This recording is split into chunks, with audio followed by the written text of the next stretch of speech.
You know, O'Neill's Sea Odyssey is one of the best programs I've ever been involved in.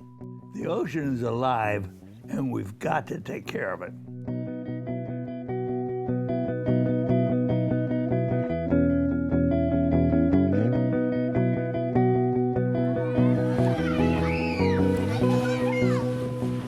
Welcome to O'Neill's Sea Odyssey. I'm Dan Hafley, Executive Director.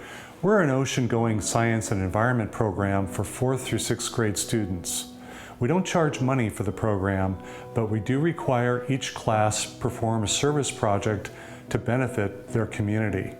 O'Neill's Sea Odyssey's mission is to provide a hands-on educational experience to encourage the protection and preservation of our living sea and communities. What follows here is a condensed version of our field trip on Monterey Bay, and we hope it is helpful to you and that you learn enough to want to protect the ocean that we all share. Now, let's get started.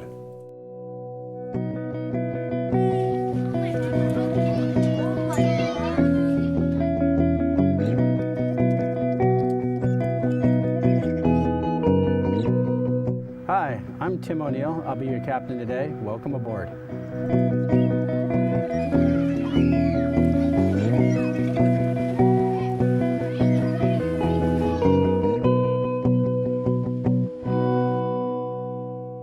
Hi, I'm Laura Barnes. I'm the Education Coordinator of O'Neill's Sea Odyssey, and today we're going to be learning about marine biology.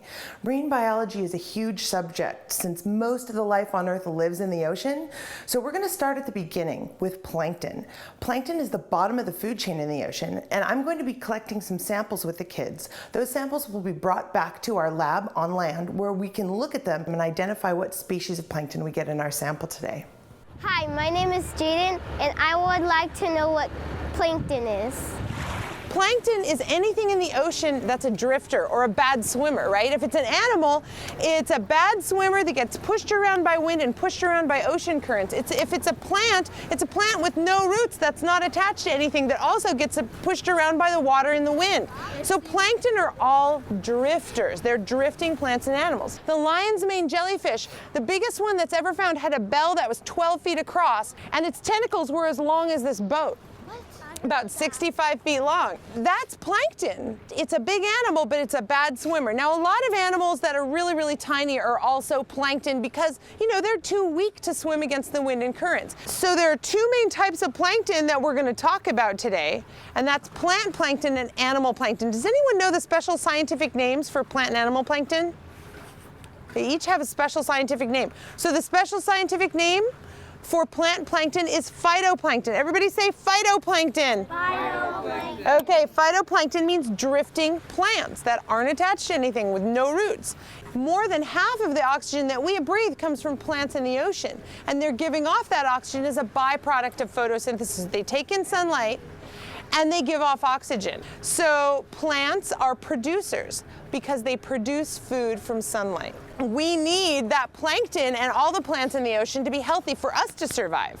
Okay, now let's talk about zooplankton. Everybody say zooplankton. Zooplankton. Zooplankton are drifting animals. How do animals get their energy to live?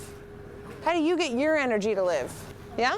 Food. What'd you have for breakfast this morning? Pancakes. Well, you're a human, so you ate pancakes for breakfast. If you were plankton, if you were zooplankton, you'd be eating phytoplankton for breakfast, okay? So the phytoplankton gets eaten by the zooplankton. Zooplankton eats phytoplankton. They're consumers just like we are. Hi, I'm Abby. When I went to Hawaii with my family, the water was clear and blue. Here, why is it green and cloudy? What's the first thing you notice about the water here? Green. It's green. Very good scientific observation. You really can't see the bottom here. Ever come to the boardwalk and gone swimming with your family? Yeah. And what's the temperature of the water feel like when you get in? Cold. It's freezing here, and we're gonna look at the temperature gauge, but it's usually between 53 and 58. So the water here is cold all year round. We have green, cloudy water because there's so much plankton here. And what color are plants? Green. You're looking down through a layer of billions and billions of phytoplankton. And where do you think phytoplankton would want to live if they need sunlight? The surface. At the top, very good. Okay, so they want to live at the top to get all the sun they can, and the zooplankton kind of lives at the top too because they want to eat the phytoplankton. Can they breathe?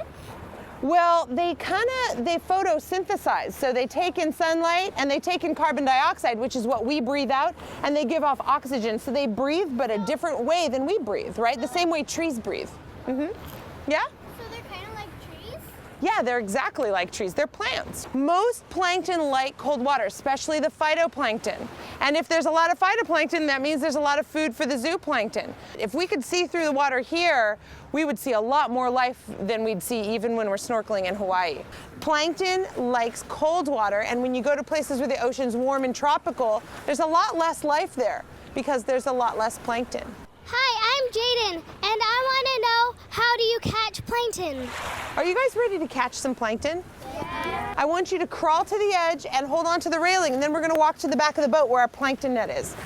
So the holes in this net are about as big around as one of your hairs. So it keeps the plankton inside and the water can get out. Okay, so we're gonna get a little bit of water with a whole lot of plankton in it. You're gonna drop this down a little at a time. See how I'm letting it kind of slide through my fingers? You gotta do it together because it gets heavy. You're gonna be my sample taker. What's your name? Mariah.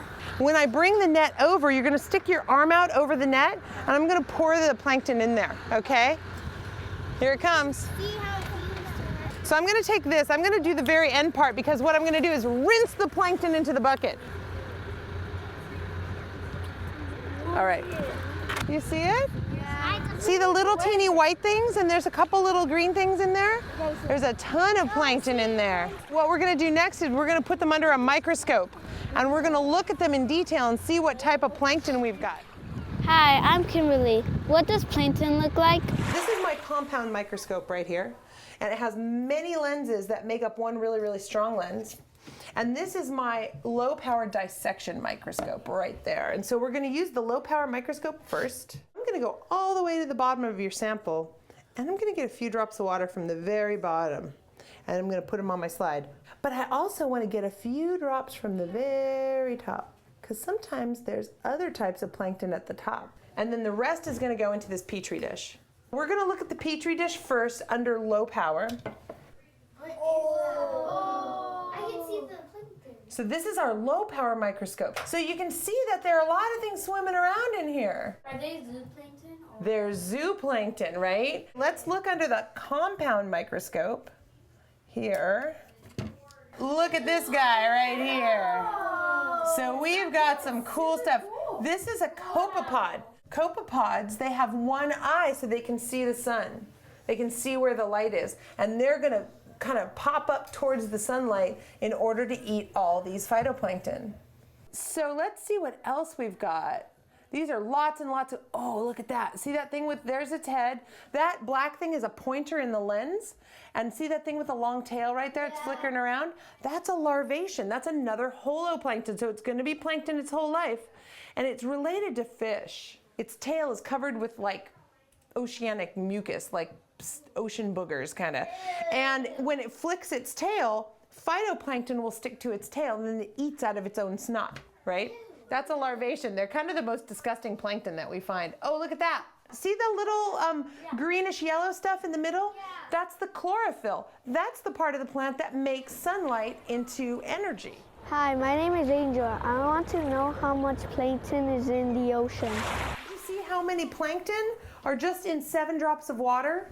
Imagine how many plankton are in the whole ocean. You could never even count it, right? There's just billions and billions of plankton out there, so they could just kind of continually eat all the time, filtering the water for plankton, and there's enough to keep them, you know, healthy and happy out there.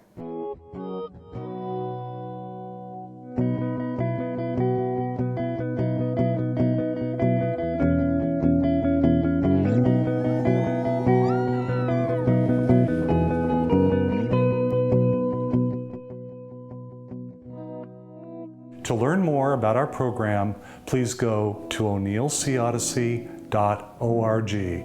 That's o'neillseaodyssey.org. This virtual O'Neill Sea Odyssey field trip is made possible by the Community Foundation for Monterey County, Team O'Neill and O'Neill Yacht Charters, and Joyce Anderson Productions. Thank you.